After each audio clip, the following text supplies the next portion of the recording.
Okay, Bif Naked. How are you today? I'm awesome. How are you? I'm great. Thanks so much for jumping on the Hard Dealer podcast. I really appreciate it. I'm happy to be here. You know, I think back to the funny chat we had 5, 10 years ago. It was super sarcastic. You were such a good sport, and it's indicative of kind of like who you are, how authentic you are. That's something that kept coming up in the documentary. I got through about three-quarters of it last night with my girlfriend, and there was so much about you that I knew, but then there were so many other anecdotes where I was like, "Oh my god, this story just keeps going and growing." I referenced our previous chat because you in the documentary talked about humor and how humor was so important to your life, and maybe not like a coping mechanism per se, but something that you use to get through Yeah. more difficult times. Is that accurate? Oh, definitely. Definitely. I love laughing and I do believe that humor does get us through everything that we go through. Yeah. I think you have to be able to not take things so seriously. I think I referenced this on a podcast once before. I can't remember, but this always stuck with me. Did you ever see the TV show Scrubs? Um, Maybe. It's like a doctor show. It was like comedy drama, half-hour episodes. But there was this one episode where this guy came in with like a junk injury, and he was like everyone was making fun of him because it was like a penis injury, and I he had a think female doctor, and of course it was the pretty female blonde doctor, and then she just got real with him and was like, as soon as you stop taking this seriously, as soon as you start making fun of it, no one else is gonna care, and that's exactly what happened, and I remember learning in that moment, like, "Oh, I gotta take the piss out of myself, and as soon as I do Mhm. that, I take the power away from everyone else because you just don't care." Right. Absolutely. Yeah, you have to uh not take yourself so seriously. And I think that's most important for especially for artists. They can't take themselves so seriously. Which I'm sure we'll get into a little bit more. The other thing that really struck me, personally, was that you had heart surgery. I didn't know that, and I wanna hear all about it because I have a heart surgery story too. Oh, do tell. Tell me yours first, it's probably more interesting. Well, I don't know, like, I think with my heart surgery, it was quite a surprise for me. A lot of people know that I'm a breast cancer survivor, and that was, kind of I always say it was a run-of-the-mill, run-of-the-mill tit cancer, story, whereas I had a tumor in my, breast that, was, at the time, for me, really surprising because I was only 36. And I had a lumpectomy and chemotherapy and radiation and a subsequent ovarectomy where they took my ovaries out. So I went into menopause right at 36 years old. Um, and, kind of thought that I would, I guess, just, carry on with my life. But no, that's not how it went for me. I wound up Mm, having a stroke, um, but a stroke in my kidney, which is not fun, which was and also you don't think that you're having a stroke in an organ, yeah. you only think of having a stroke in your brain, and of course, a stroke in your heart is a heart attack, because what it really means is you're having, an infarct, which is a weird word, but, so I had a blood clot go in my kidney. And the reason it went there was because I have a hole in my heart. And the blood clot I have from a blood condition called factor V Leiden, which means I have very procoagulant blood. I make clots. So I have lots of vein problems all my life. Every time I fly, I seem to get a deep vein thrombosis. I love it. Oh, feels great. Love to do it. And I had a clot go in my kidney. So luckily for me, I had a cardiologist happen to stroll down the hallway when I was in the renal ward where they were trying to debate what they were going to do with my kidney, whether they're going to take my kidney out or put me on dialysis for the rest of my life, or what they were going to do with me. This is when I was 40. And he decided he just wanted to close the hole in my heart because I happened to still be there. with this, weird little umbrella that they have. And so that's what they decided to do that day. And they did that with this umbrella. You're wide awake for that heart surgery. And that was the greatest experience. I loved being awake for my heart surgery. I loved being alert for my heart surgery. I loved feeling the difference that it made when they put the device in my heart. I loved feeling my heartbeats change. I loved feeling my breathing change. I love knowing the difference between when it was in and when it was out. I love talking with them when I was on the table, and I love making the nurses laugh. When I was on there, it was just such a unique experience, to say the least. So Yeah, I'm very happy that I was awake during that. And yeah, I love telling. I do a lot of different speaking engagements about it, and I love making lots of jokes about making them laugh. I love making it dirty. yeah, Because he was good looking. He looked like Superman. His name is he's actually in Vancouver, Dr. David Wood. He's a great cardiologist, and he told me to have a drink a day, for the rest of my life. Because at the time I didn't, I was straight edge, I was a punk rock straight edge kid, and I was complaining to him, "I don't drink alcohol, I'm not gonna drink." And he's like, "You listen to me, young lady, you drink. You go out there and drink." And I was like, "I'm a breast cancer survivor, we're not supposed to drink." Anyways, and it was an amazing experience having heart surgery, and here I am telling the tale. yeah. I mean, good for you. So you're not being sarcastic when you said that you loved being awake for it? I loved it. I loved it. It was so I felt like it was again, I have these experiences in my life where I really do believe that I am, because I'm such, I don't know, I just think that it's just so unique to have that experience in life. Um, I just feel really happy that I was awake for it. I feel like it was a miracle that I could have this amazing, unique experience, for a lived experience for me to have in my lifetime, that I could be here now sharing it with you. And, because I just think what an experience to have. I just think it's so amazing. I could die happy knowing that I have this experience in my life. I'll never Yeah. forget it. It was just incredible and unique. Incredible. I'm And it was really very funny. I was laughing. It was I'm really unique. It happy could have for you. been could have been the medication. I don't know.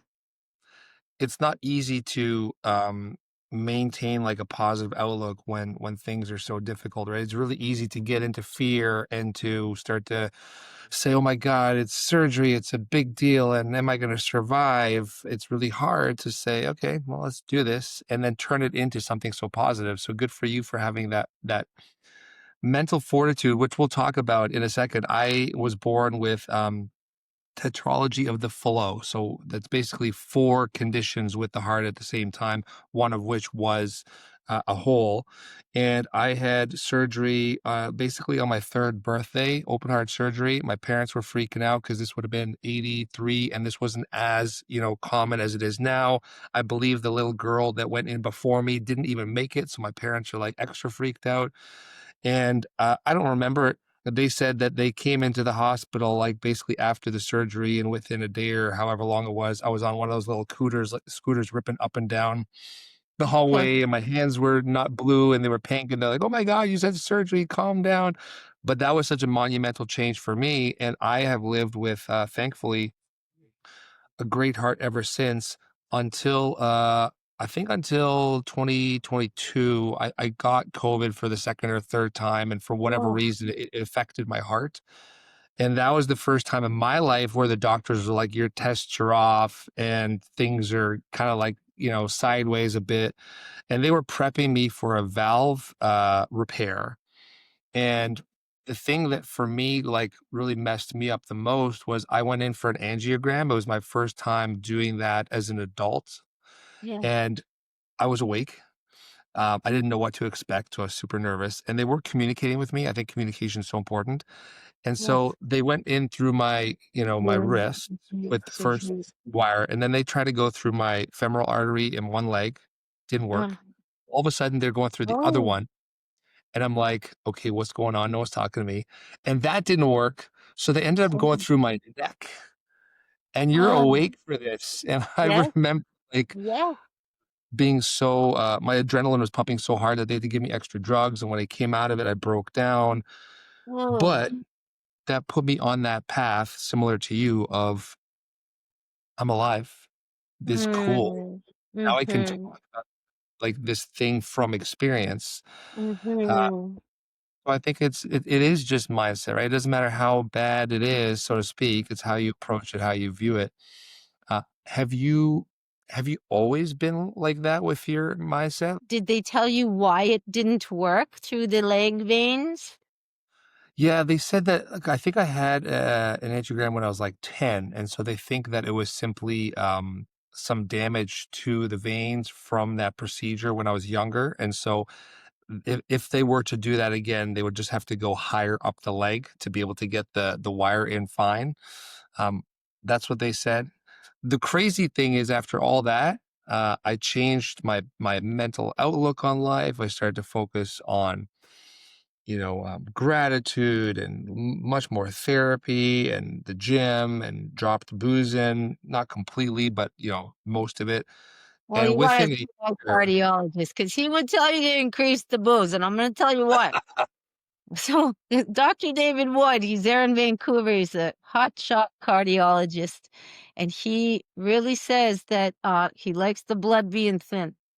He thinks it's better medication than anything else as far as warfarin, Coumadin, heavy, he goes, "Nothing is as good as a really nice wine," he's gonna tell glass of you. wine, I feel Well, you. or whatever. He says it actually doesn't matter.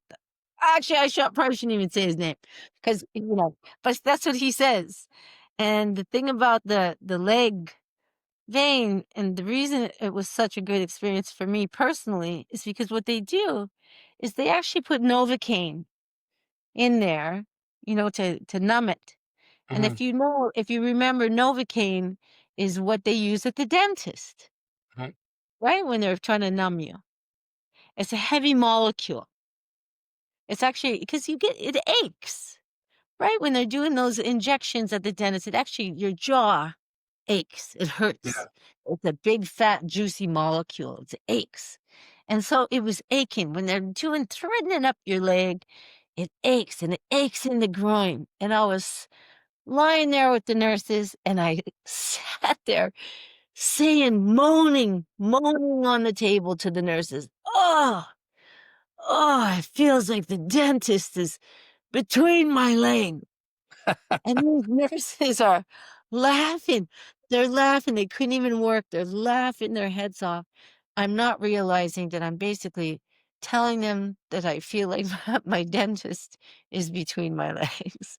They couldn't even do their jobs, and they tell the cardiologist when he gets in there to scrub up, she thinks her dentist is between her legs. I mean, that set the tone for the surgery, and we have just so many laughs. I think it just set the tone for the rest of the day. But yeah, gratitude, I mean, how can you not be grateful when we have the ability to, you know, correct these problems with our hearts? And also you could look at it, your heart is as good as gold, and it is Yep. so big, it's growing. It just keeps growing, it's too big. They have to keep repairing it because it just is too big, it keeps growing. The crazy thing about me is that whatever happened, I don't know, but within about a year and a half time from that first diagnosis and all the tests where they were prepping me for the operation, my condition reversed itself, and they called me like a week before I was supposed to go for surgery, and they're like, "We don't know what to tell you. We've triple checked everything. You're fine. You don't have to do anything." And I came back a Wow. year later for my follow-up, and they said, "Yep, things look even better than before, like, you're good to go."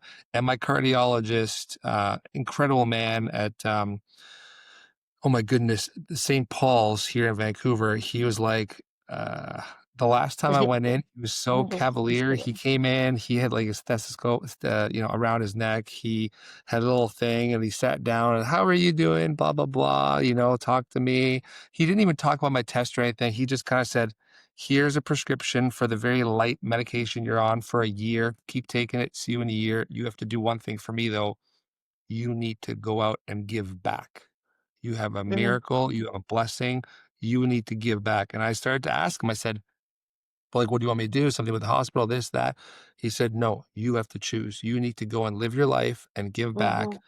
And so that's what I've been doing even more than ever before since that because it's such a blessing. Um, let's take a step back. So you're a survivor, you've been through so much, and I was so floored by the stories, from the documentary, and, I try to link it all. And it sounds like you grew up in a lot of love. It sounds like you had a lot of support and love from your sisters, from your family, from people around you, from a really close friend, from now your manager that you've had such a long relationship with. How did you develop this mindset of being a warrior, a survivor? Was it born into you? Did you have to develop it? And then more importantly, do you have tricks to keep you going? Oh my gosh. I mean, I was very lucky from the start, obviously. My adoptive parents were, I mean, they were bleeding heart socialists. My parents were just, I mean, they were just squares. They were such squares. My dad was just a preacher's kid. He was a Methodist kid from South Dakota, but he was a dentist, He was just a square. My parents never drank alcohol. They were just squares, but they never, I grew up in a home where maybe it was because of their age group, but I never witnessed my parents show affection. Mhm. So I grew up in a home where these people didn't hug. They weren't huggers. They didn't show affection to each other. I've never seen my parents passionately kiss. They were not passionate in that way. So as a result, my older sister, my younger sister, and myself, that was my dog.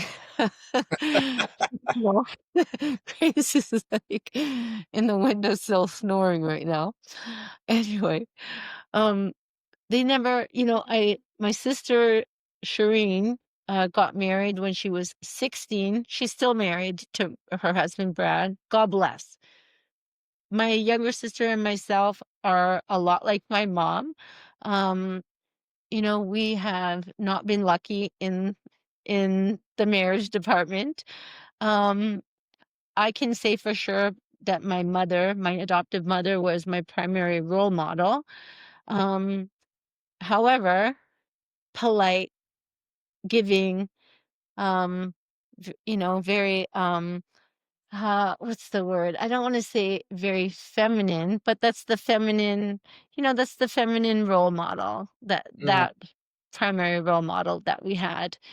Whereas my birth mom, who I met when I was 21, very different than my adoptive mom. She and I are like twins. We Mhm. have the same mannerisms, we talk the same, we have the same laugh, we look alike, um, we hold a fork the same, everything is the same. Um, and I think that both women, as my nurture versus nature role models, both funny, positive, and ultimately, you know, um, very resilient. So Yeah. we're talking about but different resilient. My mother was stoic. She was stoic and very could withstand whatever was handed to her, whereas my birth mom was stoic in a sense of she was a warrior. She pushed forward. She overcame abusive relationships like I did, and she just kept moving forward and pushing forward. She raised her own daughter who is a very determined, successful girl. It's just so I always just say it's the strong female genes. Mhm. So some of it is baked into you from like, Yes, a genetic standpoint, which is great. I mean, where I'm going with this is love. Love for me is so important, and I'm yes. learning more how powerful it is, how endless it is, and how it ultimately wins everywhere.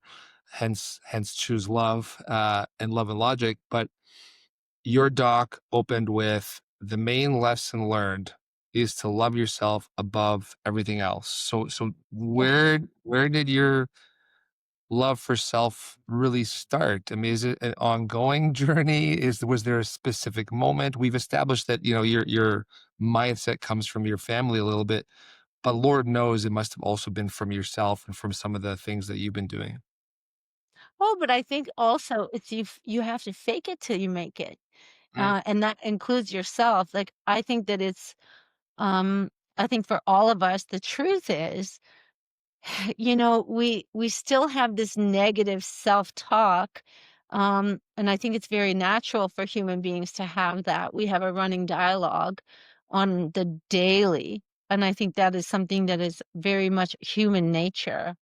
I think that, when we were younger, we didn't, it did not occur to us when we were growing up, when we were younger, it did not occur to us. It was not ever an option that we could seek out therapy for mental health. There was no like talk about mental health when we were even young adults. It was not an option.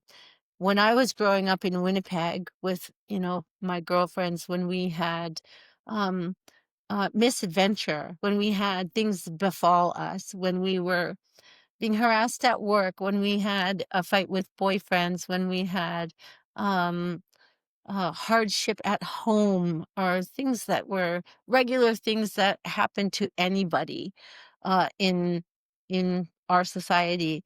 It's not like we were encouraged to go talk to someone. They didn't have, like, mental health available at the workplace. That did not exist. It was not considered. People really just had to, suck it up.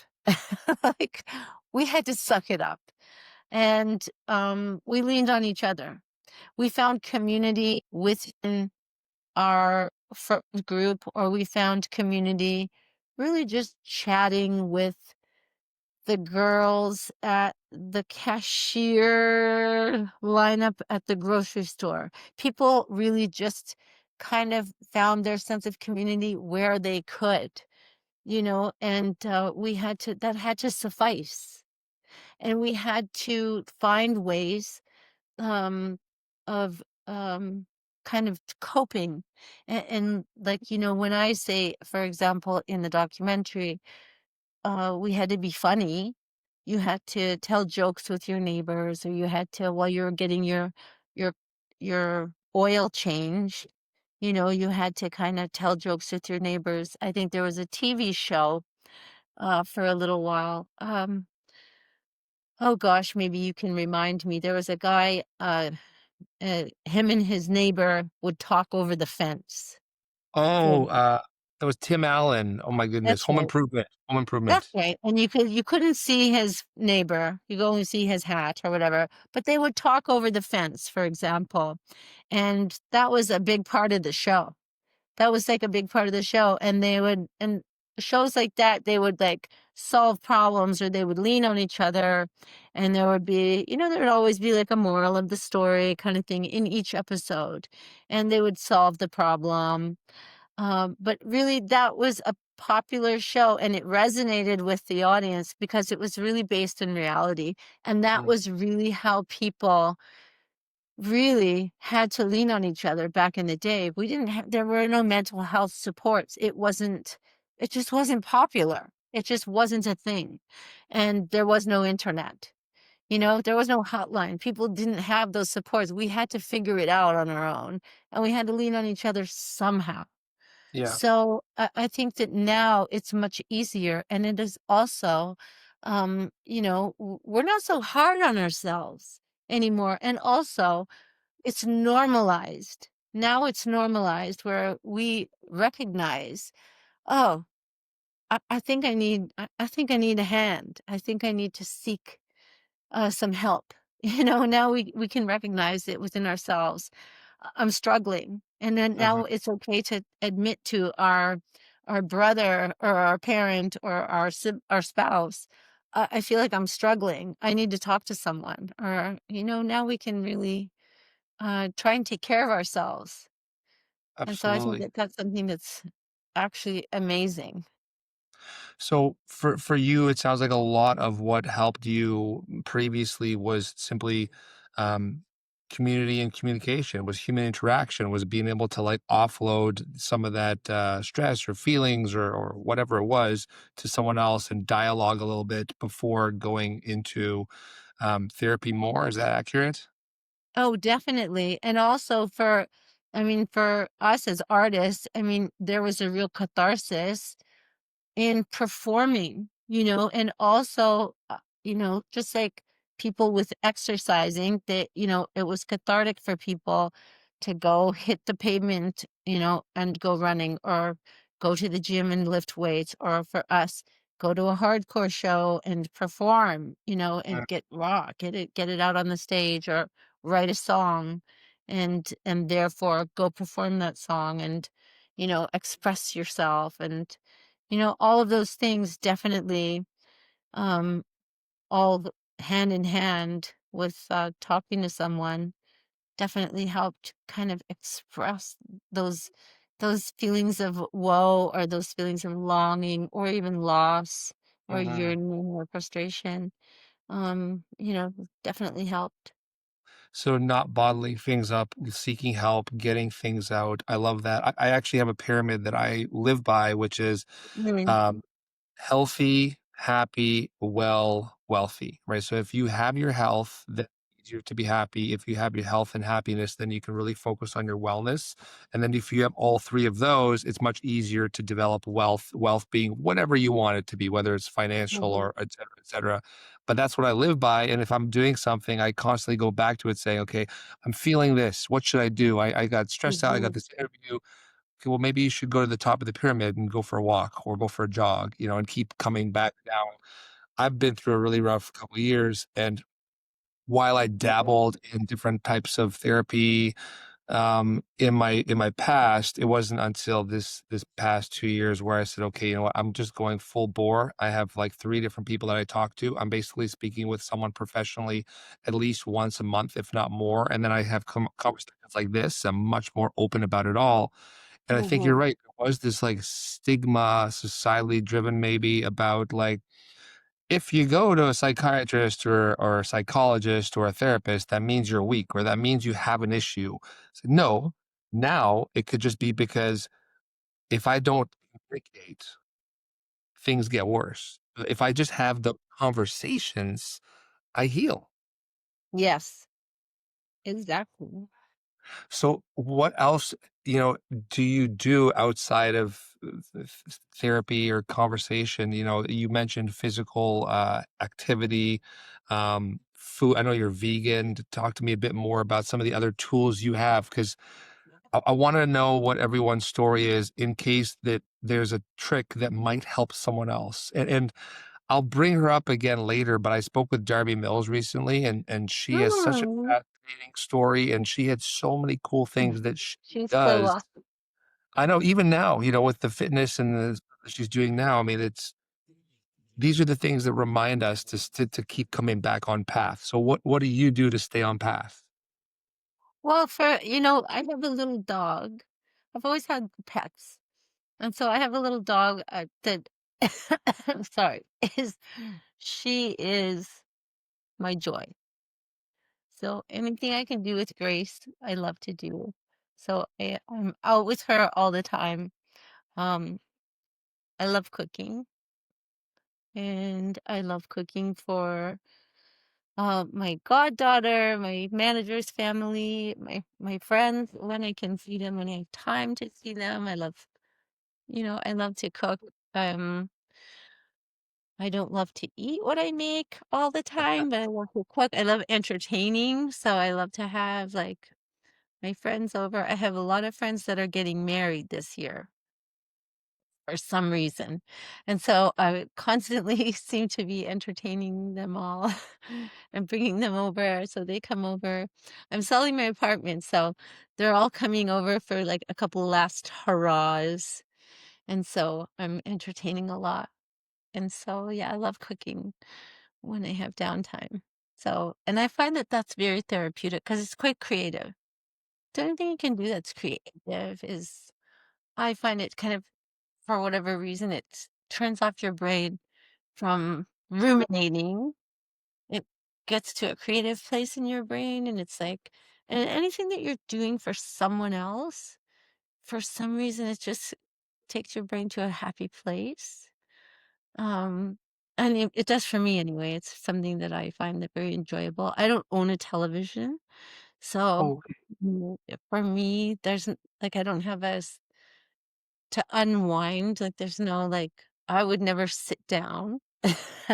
Like unwinding would never be me sitting down. It would be like me standing and cooking or sorry, that's Grace again barking. that's okay. Yeah, it'd be me doing something like that. And I love driving. So I love driving around. Um, I'm happy that you mentioned cooking. One of my previous guests, Lexi Lane, she's also a female, musician, strong, empowered, has her own backstory. She also brought up cooking. She said that, that so she's able to put so much love into it and infuse the love into it, and then she can see that distribute to other people when she's enjoying with them. So it sounds like you're doing a lot of really cool stuff to, keep going. And it sounds like a lot of it really is surrounded by community, community people, contact. Um, so when I started this crazy 2 years that I have had, which is thankfully going in a wonderful direction now, um, it started with my second wife and I splitting. She left, I'm and sorry. no shade, no ill will. So you and I have been similar paths, lots of marriages, relationships. But I remember, Well, my third one is gone now, so I'm like, um, so you're beating me. I'm working on my third. We will get married, so we'll see how that goes. Where I'm going with this is that I'm a big believer in the universe and signs, and for me, they manifest in ones and threes, it's V13, and also music. So I would get on into the car to drive my kids to school, to clear my head, whatever it was, and it became like laughable to a point where I would turn on the radio and every single thing was like immediately a lyric that was talking to me. And the two that came up the most frequently were Incubus, which was whatever tomorrow brings, I'll be there with Oh, open eyes and open arms. And the other good. one, I'm not saying this, to take a piss. The other one was I love myself today, not like yesterday. Yay! And Biff, it's fucking crazy. I'm a 45-year-old man with kids and a life and businesses and all this shit, but I didn't realize until my ex left that I didn't actually love myself. And I didn't realize that I hadn't been focusing on myself and healing myself. So do you love Yeah. yourself? Do you feel that? Do you, like, use your own words to heal? Talk Oh to me my about gosh. Oh my gosh. It is 45. something oh, young man. I'm a few years older than you, and let me tell you, I have to come back to that lyric time and time again because it is, like yoga and like meditation, both of those, they still call it a practice because we're never going to perfect it. You have to Mm, keep practicing all the time. You have to return, return. And the same with I Love Myself Today.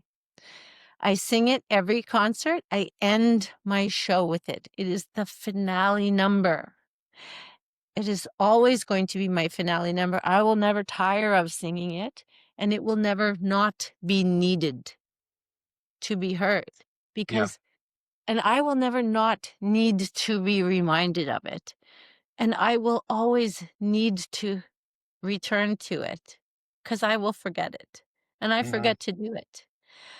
I think that it is our nature as human beings, not just because life is busy and no matter how privileged a life we lead, No matter how many privileges we have, no matter how blessed we are, no matter how many, you know, blessings we continue to have, whatever it looks like, no matter what our circumstances are, it's easy to get kind of caught up in the busyness, and it's easy to get kind of distracted because life is not only is life busy, Mhm, children keep us busy, our aging parents keep us busy, circumstances keep us busy because it requires our attention.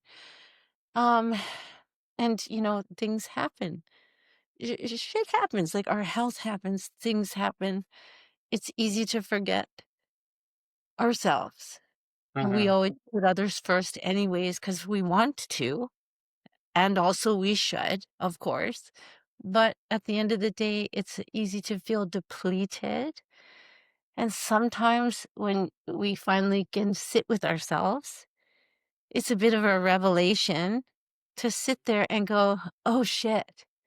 And then when once we realize that we're a little bit overwhelmed, sometimes we feel guilty. 'Cause we go, "I shouldn't feel overwhelmed. I have this blessed life. I shouldn't feel over," and then we have these little inner monologues going, this inner dialogue. But yes, then, something like "I love myself today," which should be something that you kinda go, "Oh, that's silly," or, "Oh, that's banal. I shouldn't be," but the truth is, yeah, we need to take just a minute and go, "I need to return." And it's in yoga practice, it's basically a returning to center. mhm. In other practices, they might call it coming home, but really what it is, yeah, you have to return to the foundation. And I like your idea of your pyramid or your triangle, because yeah, you have to return to the top.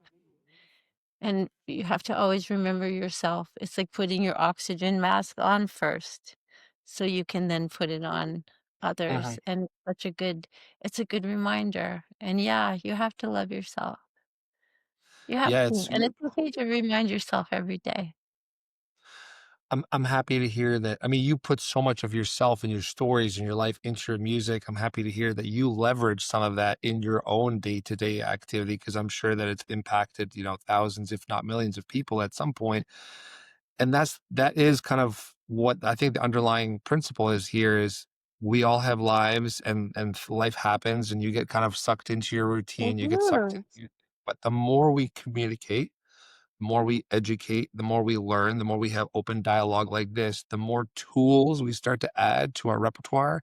The Swiss Army knife gets bigger. And then when we get Mhm. knocked off the path, when something happens, it's easier to go back to center because you have Mhm. had the discussion, the therapy, the yoga, whatever it is. So that's really all Mhm. this comes down to is acquiring more tools to be able to constantly be centered and then hopefully do bigger and better things, right? Absolutely, it's all about keep going because when you think about it, I mean, people my friend George, uh, everyone now knows poor George, he's so shy.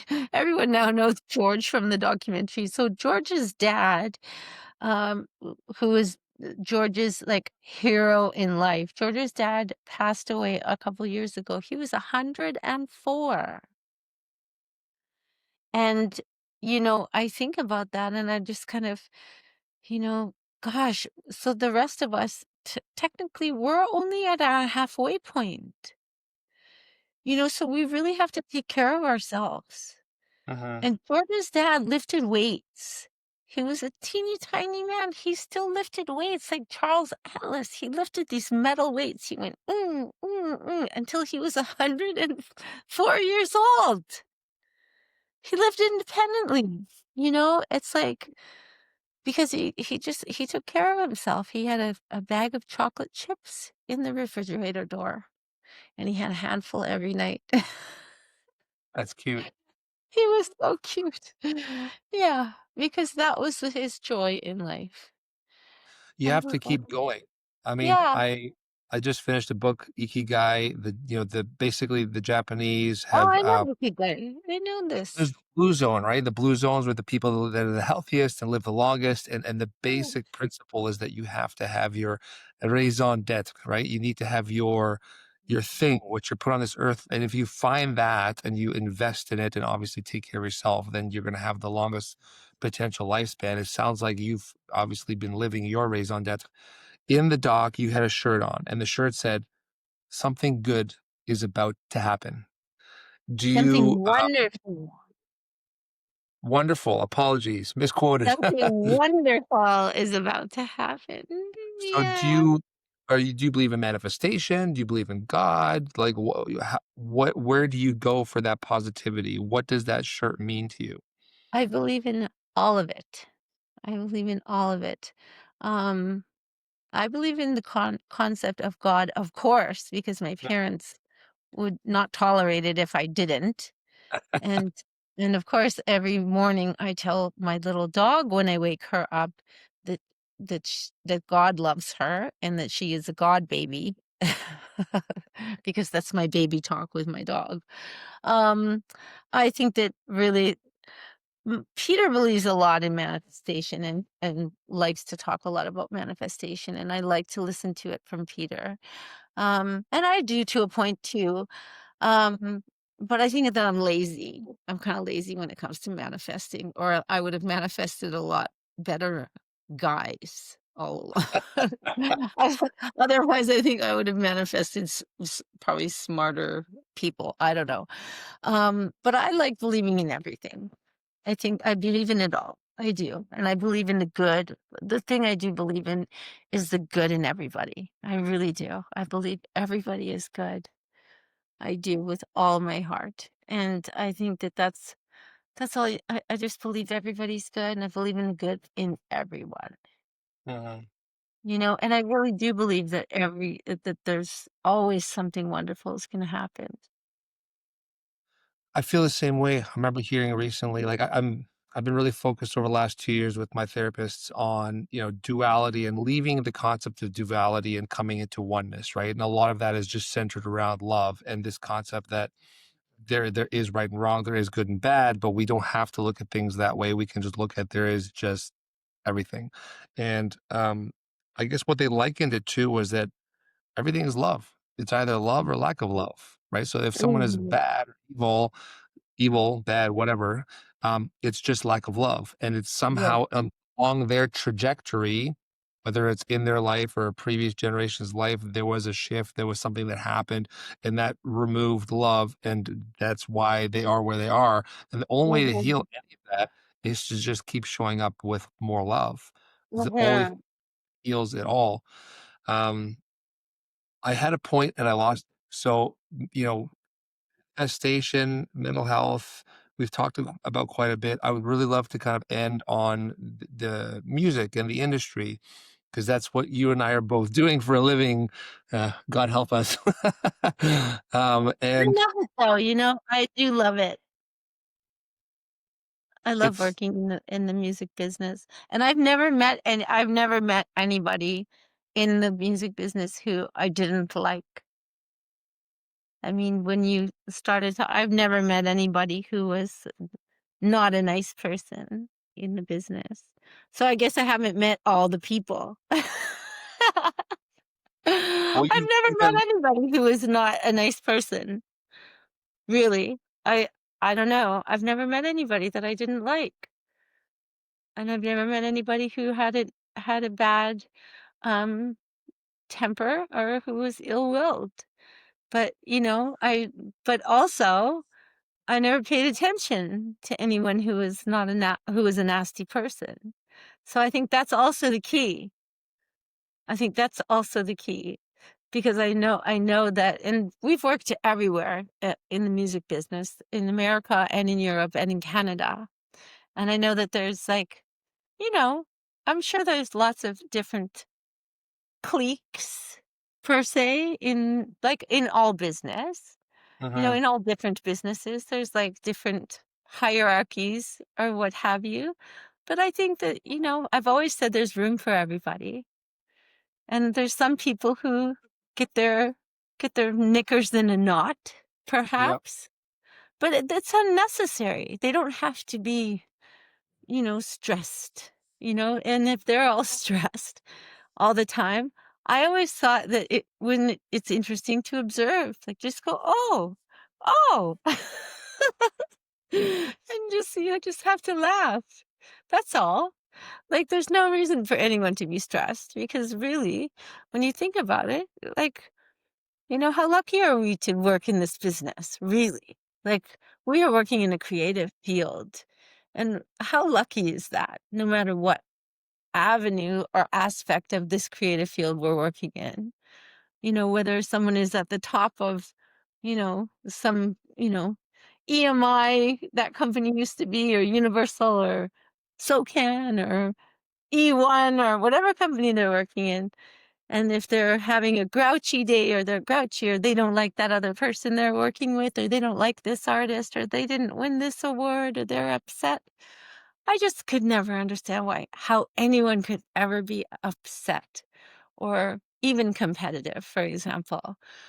I just never understood that, and I never will. That's just Mhm. not how I operate, and I will never operate that way. Um, that's just not how I operate. So I just kind of never operated that way. So I never let anything like that ever stress me out. I have just kind of always done what I do, which is I have to do my shows, and I have to uh you know write when we write, and sing in the studio, and try and do the best I can. And I always just my advice to other people who are working in the industry, whether they're an artist or whether they are working in the, you know, offices, or whether they are an executive or a big fancy executive, how do you stay sane? Oh, thank you, Grace. How do you stay sane and calm and happy working in this industry of music? Is by staying happy. Yeah. Like, and being happy. Like, how can you not be happy working in this amazing creative business? Like, what a pleasure it is to work in a creative business at all. Like, isn't it fun? Yeah. Like, Well, and that's you're always you're really you're really fortunate, and I think this speaks volumes to you and to your mindset, right? Because what you said at the top of this point was that you basically don't give it your attention. It's like the Freddy Krueger thing. If you keep giving the fear into Freddy Krueger, he's there. But as soon as you turn your back to it and don't care, his power dissipates. His power I goes hear away. that. And so you're Yeah. saying like, don't give in to the drama. Don't give in to those things. Ignore those. Focus on maybe gratitude and how happy you are to be creating and being on stage. And then the other stuff outside of you, um, isn't really necessarily as noticeable. Does that sound Mhm. accurate? Yeah. I mean, a lot of, I can't say that is always the way I've felt. I mean, when I was, in my 20s, obviously, I was stressed out trying to make posters to put up for the gig, and then the other band would tear our posters down, and certainly that would probably have kept me up at night. Mhm. But, you know, I just try my best, and that's it. And I think that all we can ever do every day Let's is to try try that. our best. Yeah, every day, So just as being humans. you, this is fascinating. So, I mean, Darby Mills, she I mentioned her earlier. She's had her share of issues in the industry, especially as a female, which I understand that you've had as well. Jonathan Simkin, who I was blessed to chat with, like first episode of this new podcast Which series, and one? he said, just try to be honest in a dishonest business. And then you even have a quote in your documentary, everything happens for a reason. And that's good to remember because the music business is really, really weird. So it's not that there isn't stuff or ongoings or shenanigans or however we want to term it in the industry. It's what we give power to, what we give credence to. Yeah, definitely. Yeah, you just What have to just have as many laughs as you can. Alright, so don't take it so seriously. I love how you fell into music. It was kinda like this, "I like this guy. I'm gonna go and check out that guy. I'm in a band. You should come on stage." Boom, I love music, and then somehow you got really lucky along the way. Let's call it a guardian angel or whatever, and you met Peter Carroll, Yeah. who's been, kinda by your side ever since, which is so rare. Um, what advice, if any, I do believe in lessons learned through living and not regretting your past, but what advice, if any, would you give young you about the industry? It does sound like having good people in your corner is really important, but is there anything that you wish you could have told yourself that you would tell other artists?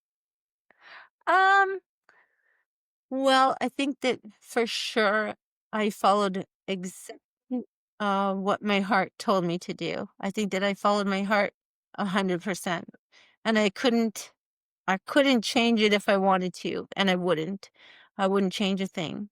Um, I feel like Uh, I feel like I did all of the right things. I feel lucky that met Peter, obviously, that he started managing my band Chrome Dog. Um, I'm I feel happy that I still work with Chico, my drummer, and also with Doug, my guitar player. Um, yeah, I feel really lucky that we were on the path that we took. John Dexter, who I worked with, another Vancouver guy. He had Johnny Jet Records, if you remember Johnny Jet Records at all. And now he has Reliant Music, of course. But I wrote my first record with John, and he and I are still dear friends. So I just think that all of the people that were in my early life are still in my life today. Uh, And, I think that that's a testament also to the right people. These are, people that I am still, I still consider them family. And I just feel just um, so blessed, because not only did I grow up with them. I mean, I was so young and we grew up together. Chico and I were 21 years old. Now we're like in our 50s and we laugh our heads off because, now we're like growing older and it's very funny getting older. So we have a good time. And with Peter, what can I say? I just feel so happy that we've been able to have this long career, both of us, and we're still going. I feel like I'm a mid-career artist at this yeah. point. And Darby is a really great example for me, in many ways. She's a mentor, because I look up to her a great deal. So I'm glad that you spoke to Darby also. Well, I look up to both of you, and I this is yes, there's admiration from an artistic perspective, but I just love these stories. I love to understand like what keeps us ticking and how do we improve and grow, not individually alone, but as a society, as a collective. So it sounds like being authentic, staying true to yourself, making the art that you want to, and not caring about what other people think that art should be. Surrounding yourself with like quality people that believe in you and your project, and being grateful about the opportunities. That's the trick to being a successful artist. What else is there? Um, yeah, not you can't you can't stop, Mm, just because anyone tells you to or you think you should. You have to look at artists who came before you and just, look to them. Not just artists like Darby, but like say artists you don't know. Like, I always use Tina Turner as an example because I just think like she was like I don't know, like 78, 79 years old. She was still in a miniskirt and high heels. So if she can, still go out there and still enjoy performing. And also she was an amazing spiritual mentor for someone like myself because she was so devoted to her Buddhist practice. And I just think, this is exactly the epitome of gratitude. Despite all of the obstacles that she had in her life, she moved forward. She didn't start playing stadiums until she was in her 50s. And I just think right there, she is an example of somebody who not only overcame her obstacles, but also was interested in living a life free of attachments, not being attached to the outcome and living a life of gratitude. So I don't know, pretty inspiring. I mean, it's a cliche, but there's a reason why the saying "the present is a gift" exists, Yes, because it's exactly. it's true. A couple questions. I don't want to keep it too long. I'll just quickly say that I saved my rage for the stage. That's a T-shirt that I would buy. I think you need to do that. You get one? Savoring the stage. Yeah, that was definitely a good one. Um, I'm curious, is it difficult being a role model for so many people? How do you handle that? Is it something you even think about?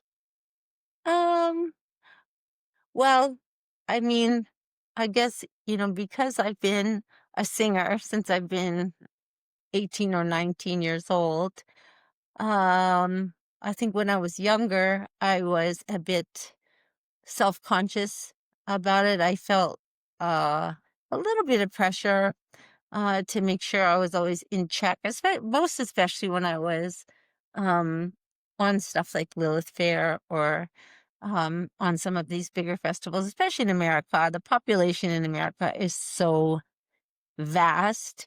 And so the audience would be, it would swell. The numbers in the audience would swell enormously. Or some of these European audiences, when you're talking about Rock'em Park or Rock'em Ring, you're talking about 60, 70,000 kids that were coming to these shows. And so I was at an age where I found it a really high pressure. And so I felt a little bit self-conscious or even a little bit guilty. I didn't quite know where I fit in the world, in their world, and I felt a bit overwhelmed from time to time. But now I'm a little older. I'm a little more pragmatic, and I don't feel the same pressure. But I feel like as an older girl, um, I kind of feel a little bit, like, uh, I feel like I don't feel like I'm a voice for anybody who's Mhm. my age, but I definitely feel like, if there would be someone who reached out to me, for example, like some of these girls who've been coming to my shows since they were in their 20s, who are now coming to my shows, and they're in their 50s. Well, I wanna make a point of making sure that I do a selfie or sign, CDs with every single person that comes into the lineup, because it is a special night for them, and they went out of their way to come to the show on a work night. So I wanna make sure that I, take the time, to say hello to everybody and thank every single person for coming. So now I do feel that responsibility. That's so lovely. You're so beautiful and filled with love and kindness. And ironically, Darby said the same thing. She blew me away. She says, "Every morning I wake up and the first thing I do is I go on Facebook and I direct reply to like people that have Well, been that's messaging." so neat. Still, right after all this time, she's just messaging. And I think that personal touch is so important, and it speaks volumes to both of you. Um, when I was in university, I was a big stoner, and for some reason, at some point in time, I started to get fascinated by the story of things, and I was like, "That's a wooden chair." And yeah, it's just a chair, but then I was like, "Okay, hold on. Where was the chair bought, and who delivered it to the store, and what's the story of the delivery guy, and how did he get that job, and why was it that chair, and where did the wood come from, and what was the tree like? Amazing. Who planted the tree?" So my question to you, the last one before I give it to you to I wrap us love up that. is the taxi driver in Toronto, do you know who he is? Norman Davies. That's amazing. I'm so happy that Norman you Davies. I dedicated my first record ever that I ever made to him. My first record is dedicated So in all my dedications, I always some of them are ridiculous. I dedicate to Mario Lemieux. I dedicate to Timo Solane. I dedicate like so many dedications on every CD. I handwrite them out. And my first record is dedicated to Norman Davies, the Toronto cabbie, who saved my life. And I did a concert here. I think it was I think it was 2019 or 2021 or something like that. We did it at Harbourfront Center. And I sang a song for him. And there was a girl who came up to me and said, I think you're singing a song about my father-in-law's friend. And then she told me he was deceased. And she said, and I think it was him, and we always thought it was him. And I said, he saved my life. He took us from the HarperCollins. I had written a long chapter about him, and I wrote it the way the chapter started. I described his mustache at the Mm. beginning of this chapter, and they edited it out. And it was all the description of the meatball sauce dripping off of his hair, and glistening in the light. And that's how the whole thing opens, as it glistening off of his mustache. And the scene opens where he's describing the meatballs, and we're sitting across from the restaurant in Little Italy in Toronto, that the family blew up the restaurant the week before we got there because there was a turf war between the two mafia families. And then it goes into how these two kids got in the back of his car, that he picked up these two runaways. And right now, they are making a feature film based on my book, Ibifocus. That is fascinating. I'm so happy I I know, asked. but it's Norman Davies. His name is Norman Davies. He saved my life. I know. He was my guardian angel. It was such a touching point. Oh my God, you said guardian angel. So speaking of like juju and chemistry and whatnot, the next thing I had written down after that was you seem to somehow or have narrowly avoided catastrophe so many times. Do So you many believe, times. like, do you have a guardian angel? Like, how is it I possible? have to. I must. I must. I should have been expired so many times. Norman Davies was one way. He had to have been one. Like, and I'm not that way. Like it's not like they think about stuff like that. But for sure, it's very strange that he saved us in that way. And there's a couple other situations where people have just like, by the skin of my teeth, I should not have survived, for sure. And I just think, how is it possible? I don't know. Not sure why, but I am lucky for sure. I'm a very lucky person. Like, yeah, very, very lucky. Norman Davies is just one example. Yeah. I'm happy I asked. I'm also extremely grateful for your time, for being so forthcoming and sharing so much. It's obviously not easy to do, but I think it's important for people like us to do this in order to show everyone else that this is the number one most important thing in the human journey, right? In the human trajectory that we call life, is to connect and communicate and be real. You're full of love. You have so many amazing tools that help you keep going. You said it yourself. You feel like you're mid-journey, which means that there's so much more to come from Bif, uh, who's naked in the sense that she's raw and constantly just being her true, authentic self. Over to you to wrap us up. Well, gosh, how? How on earth? I'm so happy that we got the chance to talk today. Thank you so much for having me. You're very welcome.